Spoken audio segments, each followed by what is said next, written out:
The reading this week is mostly on the subject of debt, and as we'll see, debt is just a tool. Think back to one of the first videos in this course, and you remember I put up a couple slides saying that the course was going to deal first with the parts, and secondly with the parts in motion. Debt is just a part. It's a tool. It accomplishes certain things. It's only useful when the vehicle is in motion and you need it to do something you want it to do.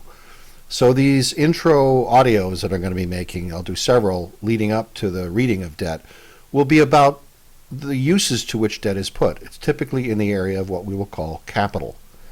I'll talk about that term and we'll get going. The term capital means many things, and we need to sort that out first before going any further. Let's forget about the term capital, spelled T-O-L with an O like Capitol building. That's not relevant here. We're just dealing with the different meanings of the word capital, T-A-L. There are a number of meanings to that word, and the problem is that they're all related. Words that are spelled the same but have different meanings, they're called homographs. People tend not to get confused by homographs when a word has two very distinct meanings. Take the word bank, for instance. That can mean a place where people deposit money, or it can mean a kind of tilting that happens when you're in motion in a turn. We don't get confused in this situation because we clearly all understand the words have very separate meanings. But it gets more confusing when homographs refer to meanings of words that are subtly related in some fashion. That can give rise to some confusion. Let's start with the term that Marx used. Marx's most famous work, Karl Marx, was Das Kapital, which simply means in German, capital. Here Marx is referring to the role of finance and money in modern societies.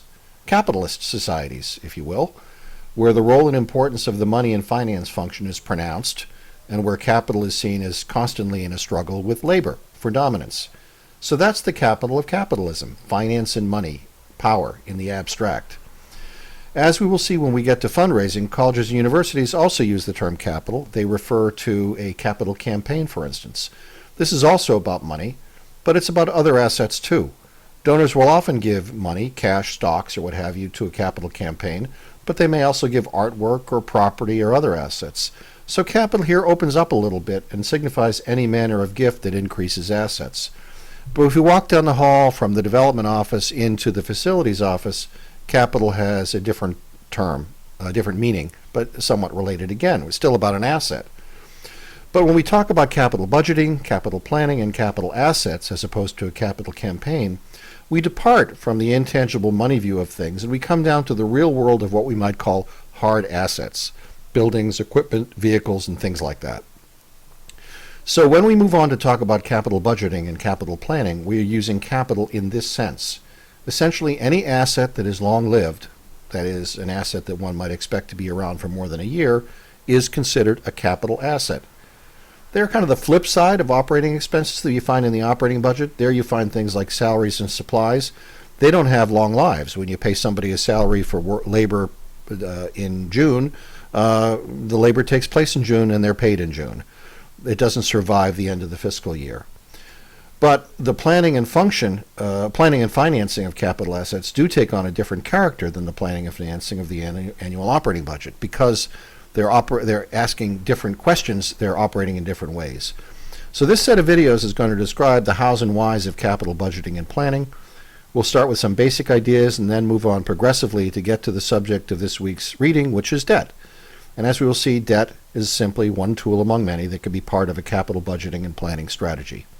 So where should we start?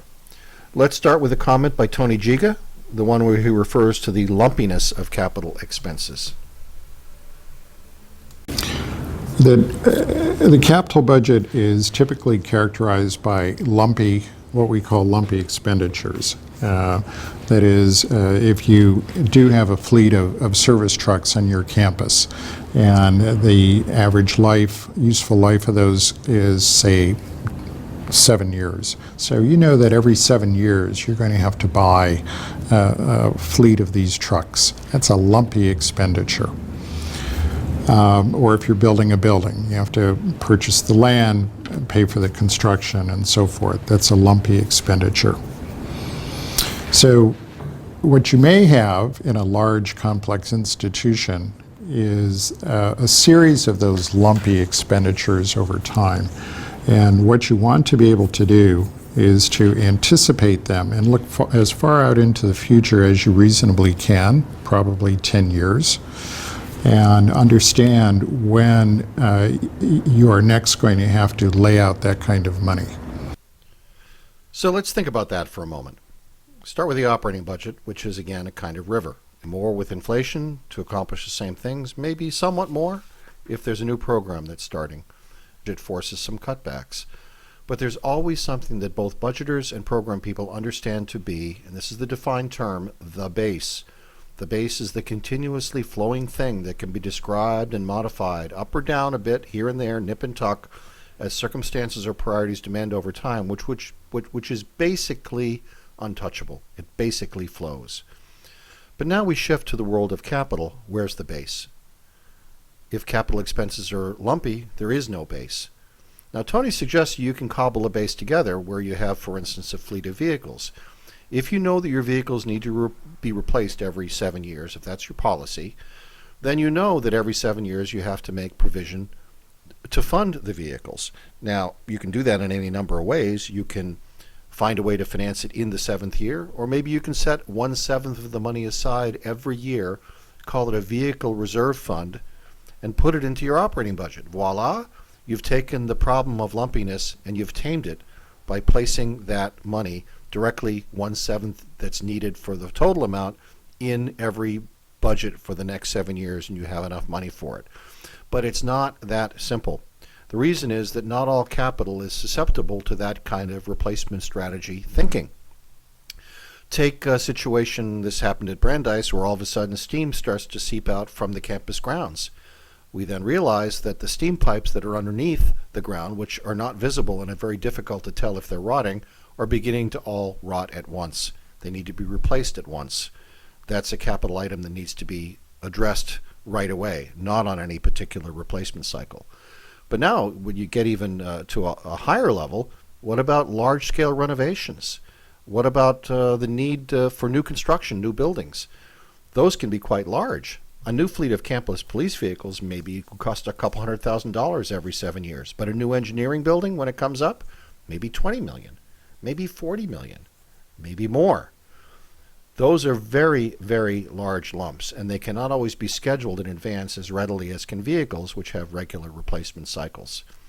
So we do have this problem of over-reliance on the base and the operating budget and over-reliance on a series of lumps with respect to capital. So we have different management problems with respect to both operating capital and different challenges that each budget format suggests. So before we close the video, I want to sketch out a little bit more what those management problems are, starting again with the operating budget, which is a river. What that means is we mostly assume it flows along. Now, what is that? What are we really doing when that happens? We're making the process of budget making easier. Assuming that all operating budgets have what's called a base is what's called a simplifying assumption. In reality, there is no base. The river doesn't really exist. Technically speaking, budgeters are free to treat operating budgets as lumps if they wish, to turn the water off 100% or on 100% at will. But if they were to try to do that, there would be a ton of problems. First off, operations tend to be continuous. And then politics rears its head. Human nature assumes that next year will be like last year, and if somebody decided to tinker dramatically with the flow of an operating budget and go after the base in a big way, there would be hell to pay. There would be a lot of pushback politically. And then there's a problem of insufficient information. The Central Budget Office simply doesn't know everything that it needs to know in order to really go at the operating base hammer and tongs if it chose to and really make dramatic changes. So all of these are reasons why most budgets, like it or not, operating budgets, tend to be incremental. But that's a problem. The problem is if you rely too much on incremental thinking, you ignore the opportunity for deep change. The challenge is to see operating budgets as susceptible to real change and not just as uncontrollable rivers able to be managed only on the margin. John Curry, who's a commenter in higher education and a practitioner, is going to address this issue in an audio file on strategy that we will hear in a later class. Now, capital budgeting has this problem exactly in reverse. Here the tendency is to not see capital items as a program that flows, but as a series of unconnected blips or unconnected lumps, the very opposite of a flowing river. And so the management challenge with respect to capital is exactly the opposite of the management challenge with respect to operating. With capital, you have to force yourself to try to connect the unconnected dots and to be able to visualize a series of lumps as cohering into a program, and further that that program needs to make sense in the context of long-term strategy. That's hard to do.